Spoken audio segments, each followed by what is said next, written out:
Hello, folks, and welcome back to Getting Mad, the second episode. And today we have what I consider to be some primo Getting Mad content. This is exactly the sort of thing that I envisioned this show being all about. Something was said online, and I am tilted about it. So let's get into it. Today's episode covers a Twitter thread that was put out by former Whitecaps player and performance analyst Naveed Mashinchi. I've never met Naveed. All I know about him is his work and what's on his Wikipedia page. I'm sure he's a nice guy, but I find this Twitter thread to be at best lacking and at worst actively deceptive. Basically, the reason for that is he is pushing the idea that the Whitecaps have been bad, and that is true, but he is pushing the idea that it all started when Carl Robinson was fired. But an honest appraisal of the facts, which you will receive today, will show that the rot started long before Robbo was out. Now, I have not taken a math class since I was 17 years old, and even then I was in the lowest possible math class that my school offered. Shout out to all the IB kids doing math studies. Stay strong. And Naveed is a professional data analyst who actually worked for the Whitecaps, so this should be David versus Goliath, but I assure you what you're about to witness is more closely analogous to Asterix versus the Romans. We begin with the first tweet of his thread, status update on MDS versus Robbo comparison. The club has given me so much as a former player and employer, but at some point you can't deny the reality. The fans in the city deserve so much better. Here are a few points where we are really at since MDS took over. And that's accompanied by a picture of the Whitecaps' season outcomes under Carl Robinson and Mark DeSantos. But the problem with this, I would recommend anyone listening to this to go listen to a TED Talk. Wouldn't normally recommend a TED Talk. Most of those are terrible. But this one's pretty good. It's by Rasmus Ankerson, the guy who was heavily involved in the success at Midtjylland and to a lesser extent Brentford. And his TED Talk is called What Successful Organizations Can Learn from Football Analytics. And basically his point is that the table lies.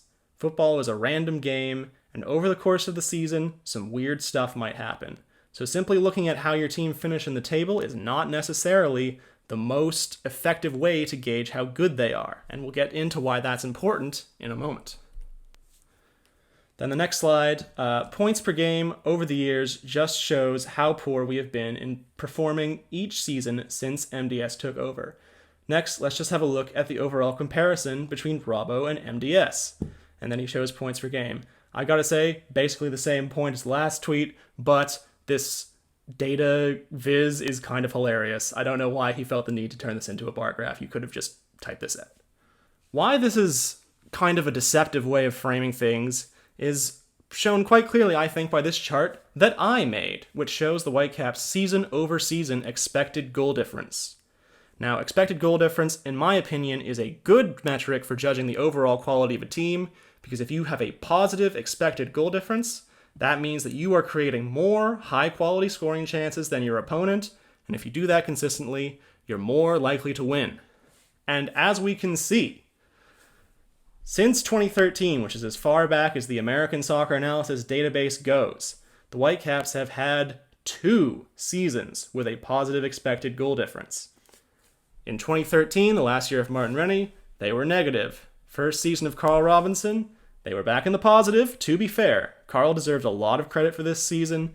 He came in with, in kind of difficult circumstances where he was not the team's first choice as coach. He was thrust into that position before he was ready, and he honestly did pretty well. Not him, I've never interacted with him at all, but his associates and I have not always had the most cordial relationship, but that does not affect my football analysis. He deserves credit for that 2014 season, absolutely. However, it becomes apparent that the decline started the very next season, something that Naveed will later cite as a great achievement of Robinson's. And we can see that it continued to fall, to the point where in Carl Robinson's third season, he was actually doing worse than Martin Rennie was the year he got fired.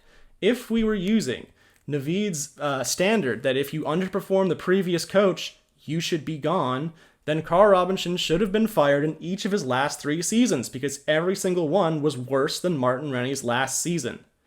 And we can see, of course, that the team totally bottomed out in the first year of Marc Dos Santos. This, saying that the way this data is being presented is dishonest, is not necessarily a defense of Marc Dos Santos. Things have obviously not gone well. But it's clear that the decline started much earlier, and for you optimists out there are some tentative signs of recovery since Axel Schuster and the new scouting department, headlined by Nikos Overhuel, have come in. Though there's only been 9 games in 2021, so I wouldn't necessarily be claiming victory on that just yet. Moving along, MDS actually spent so much more than Robbo did on transfers, it's not even funny. Don't get fooled, because they spin the whole scenario of being the lowest spending team, but in reality they spent a fortune for garbage. Literally garbage. I am not making this up. Well, you may not be making it up, but you are kind of massaging the figures a bit here. Because what you're showing in these 2 screenshots are that the Whitecaps were the highest spending team in CONCACAF in 2020. And if we go to the next slide, we can see one of these screenshots in full. Now you'll notice there's quite a lot of MLS teams at the start. So, what happened in 2020 that might explain this? Let's think. MLS transfer windows at the start of the year? Was there anything that happened in 2020 at the start of the year that might have affected the global football transfer market? Let's see, I'm thinking, oh yeah, there was the global COVID-19 pandemic. The Whitecaps did spend a lot of money, but I think there should be an asterisk next to this which calls them the highest spending team in CONCACAF, because spending was way down across the board. And I was curious just to what extent COVID had played a role, so I picked a random Liga MX team, Tigres, and looked at some of their previous transfer windows, and found that they're frequently blowing away how much money the Whitecaps spent last year. So, I don't want to get too into the nitty-gritty of the finances of 2020. I'm planning to dive into that in an article. But just because they were the highest spending team in CONCACAF does not necessarily mean that they were spending as much money as the highest spending team in CONCACAF usually does. And B, I'm going to give you a little spoiler for that article. You'd be hard-pressed looking at those transfers that they made, picking out one that was obviously a bad deal at the time the transfer was made, which is the only sensible time to judge a transfer. That's, of course, kind of getting into opinion a little bit, but that is my opinion. I think it is fair to say the Whitecaps probably should be getting more out of the amount of money that they're spending, but it is dishonest to say that it's a uniquely high amount. And we continue. We were the highest spending team in CONCACAF, which blows my mind. Spent all this money for who? Plus, Adnan collected $600K so far this year for 0 minutes. So, this is kind of a similar point to the previous tweet, but including Adnan with $600K for 0 minutes seems kind of odd to me, because it's kind of framed like a dunk, but what the fuck is the coach supposed to do about a player's visa situation? Is he supposed to lead a protracted visa war? A protracted people's war against the United States? I mean, I don't want to make excuses for the club, but one of our best players can't play for us because of the racist immigration policies of the world's most powerful country is kind of a good excuse. Also, people may be wondering, where did all that money go? Most of it was spent on Lucas Cavallini, who we know is a good player in the right circumstances. You could say that's bad planning. Fair enough. And the other money was mostly spent on Kyle Alexandre and Diber Caicedo. Hello folks, this is Caleb from the future. I just wanted to clarify one point. In the heat of things, I kind of confused 2 concepts. Caicedo and Alexandre were not signed in 2020, but they are 2 of the club's top 5 highest transfers, and they are part of the general wave of spending, and a lot of the money that was spent in 2020 was spent on players like them. So my overall point stands, but I did want to clarify that. Two guys who are not like blowing the league away right now, but they're long-term investments. They're expected to grow. Here we have another overview on how much better off we were with Robbo. MDS blew up the team himself. No one forced him to do so. At the end of the day, he brought in the players.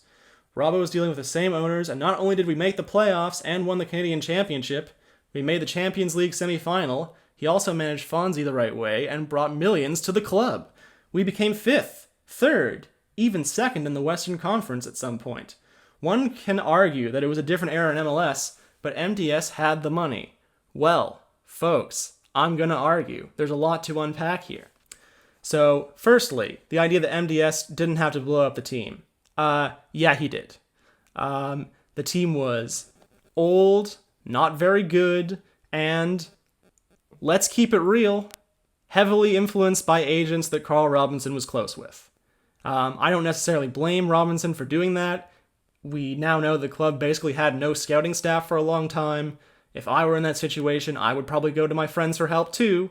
But we know that that was, a heavy factor in the way the team was constructed.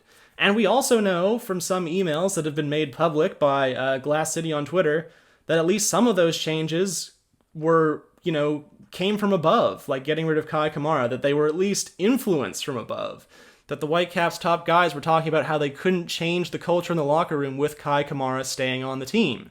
And he was one of the few players who you can say was definitely a mistake not to keep in terms of his footballing ability. So, again, I think it's missing important context to say that MDS is totally at fault for blowing up the team. Now, of course, he did bring in the players for that season, and we all know that did not go well. He definitely deserves some criticism for that. But now he's not in charge of the transfers anymore. So framing these problems as all on him, kind of weird. Kind of slamming the barn door after the horse is already bolted. And then I want to move on to these things which are cited as fifth, third, and second in the league, okay? Let's go on to the next slide where I point out why that is kind of a dishonest thing to hold up as an achievement. Both the 2015 and 2017 seasons were heavily fueled, especially the 2017 season, by huge expected goals over performance. The Whitecaps were good in 2015, but they were lucky. They scored 45 goals from 42 expected goals, and they got, 53 points from 49.64 expected points. So they were good, but second probably flattered them a bit. And in 2017, they basically scored every good chance they created. They got 49 goals from 43.74 expected goals for. That's 52 points from 45.74 expected points. That's 7 points of overperformance. This was not a good season. They got lucky. In this thread, Navita generally tried to downplay the difference in spending relative to the rest of the league, but that doesn't really make sense to do. In this chart, we can see the expected goal difference trend across the seasons that we saw before, but I've paired it with how many millions the Whitecaps spent above or below the median MLS team. And as we can see, when they're above the median team, the expected goal difference, that performance on the pitch, it goes up. When the spending drops below the mean, it goes down pretty consistently. There's only a few, like 1 or 2 seasons in here. I'm looking at it right now, only like 1 or 2 seasons in here where that's not the case.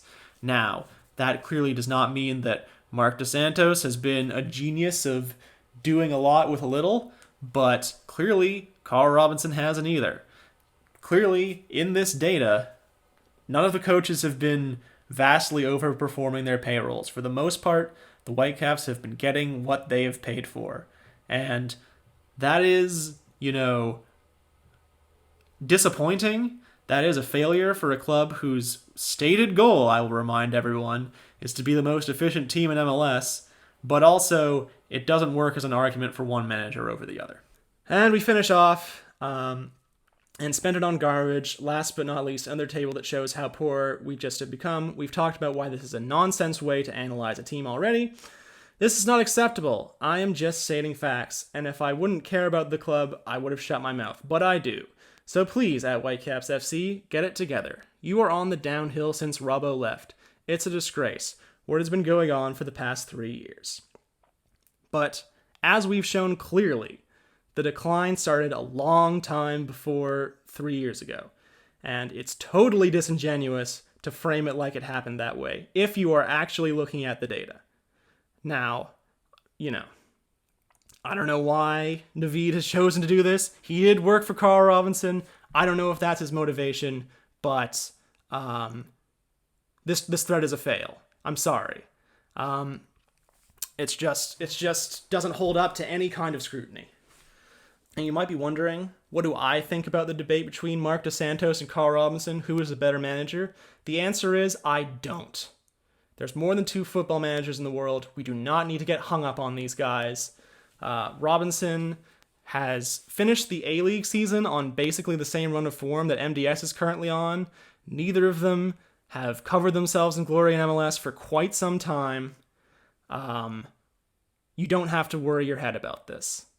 There's lots of options out there, and if the Whitecaps decide to move on from MDS, we don't have to think about either of these guys ever again.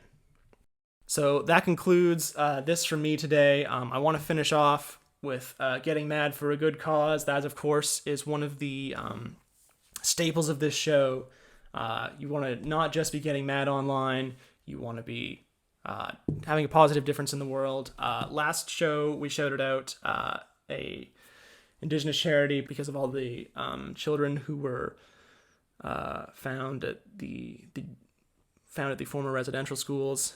It was great to see the Whitecaps wearing orange armbands in a memoriam of that in their game against the LA Galaxy. And, during my last semester of school, we read David Remnick's Lenin's Tomb about the last days of the Soviet Union. There's a whole chapter in there where he talks about history returning and citizens of the Soviet Union becoming aware of some of the stuff that went on under Stalin and how that kind of destroyed confidence in the system. And I think maybe as more and more of these mass graves are discovered, we're sort of having our own moment like that in Canada. I kind of hope so anyway, because this is something that we have to reckon with that still affects our country to this day. I totally encourage people to give to the one that I shouted out last time. I haven't figured out which one to shout out this month because this is kind of impromptu. But yeah, if you want to suggest something down below, absolutely go for that. And I think I'll include like a spreadsheet with some giving options with the article for this episode. I also want to give a big thank you to producer Yumi, my lovely girlfriend who does all of the music and all of the edits. She stops me from sounding like an idiot by editing out all of my ums. Yeah, she's fantastic. She's the queen. So shout out to producer Yumi. And thank you, everyone. I will see you next time.